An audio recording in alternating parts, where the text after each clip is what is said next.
I am Mary Rose House Deniega, a BSEd English fourth year student, and today I am going to tackle about learning theories in practice. Before we'll proceed to the discussion, let me present to you first the learning objectives that will be achieved in this lesson. So at the end of the lesson, the students are expected to explain how the assigned theory guides classroom practice during group discussion before the presentation with at least one clear example of its application in teaching.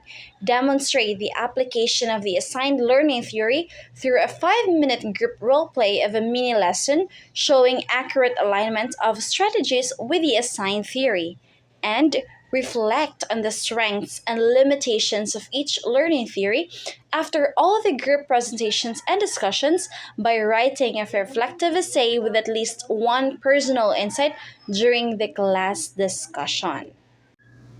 So those are the learning objectives that we will be achieved. Now, let us learn what are the learning theories that I am going to discuss and what learning theories are. So when we say learning theories, they are the frameworks that describe how information is absorbed, processed, and retained during learning. They are not just abstract ideas, they are the fundamental principles that inform every aspect of teaching and curriculum design. They help answer the essential questions of education. How do people learn? And what can teachers do to support that process? And now, let's proceed to determining the 5 major learning theories in education.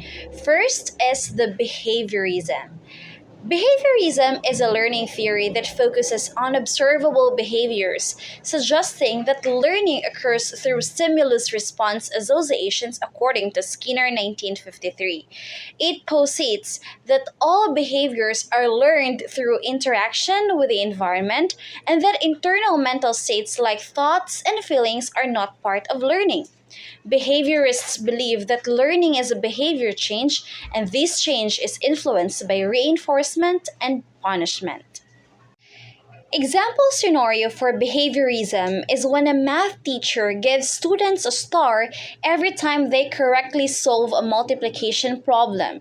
After collecting 10 stars, students can exchange them for a small prize. So teachers use behavior charts, reward systems, and verbal praise to reinforce desired behaviors. Drills like rote memorization of facts like multiplication tables are examples of behaviorism approach. Let's proceed to the second learning theory, the cognitivism.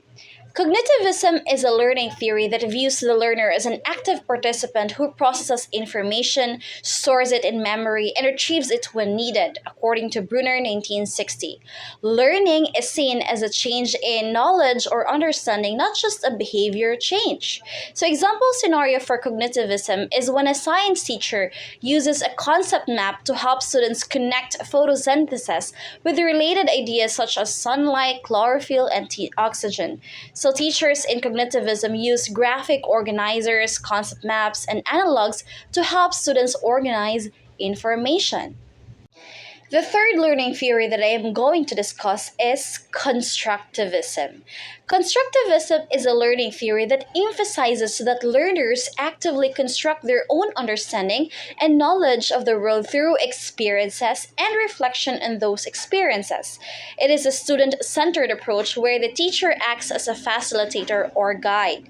Learning is not passive reception of information but an active process of building meaning. So example scenario for constructivism is in a social studies class. Students work in groups to create a community project proposal that addresses local environmental issues. And teachers in constructivism use project-based learning, group work, and open-ended questions to encourage students to explore and discover concepts on their own. The fourth learning theory is humanism. Humanism is a learning theory that places the individual learner at the center of the educational process, emphasizing the holistic development of the person, intellectual, emotional, social, and physical, according to Lucas 1996. Humanists believe that every individual is unique and has an innate capacity for learning and self-improvement. Example scenario for humanism is when a literature teacher lets students choose which book they want to read from a list and later shares reflection on how the story connects to their lives. The last theory that I am going to discuss is connectivism. Connectivism is a relatively new learning theory that addresses the impact of technology in the internet and how we learn. It suggests that learning in the digital age is a process of connecting specialized information sources and building networks. Example scenario of connectivism is when a computer science class joins an online coding community where students share, edit, and improve each other's projects. So, in the classroom application, examples include using social media for class discussions, participating in massive open online courses, or collaborating on a group project using a shared cloud based document or a wiki. Generally, no single theory provides a complete picture of the learning process. Instead, they form a mosaic of interconnected ideas. So, by integrating principles from each of these theories, educators can create a dynamic and effective learning environment that not only imparts knowledge but also fosters critical thinking, creativity, and a lifelong love of learning. Thank you for listening, everyone, and God bless us all. Bye bye.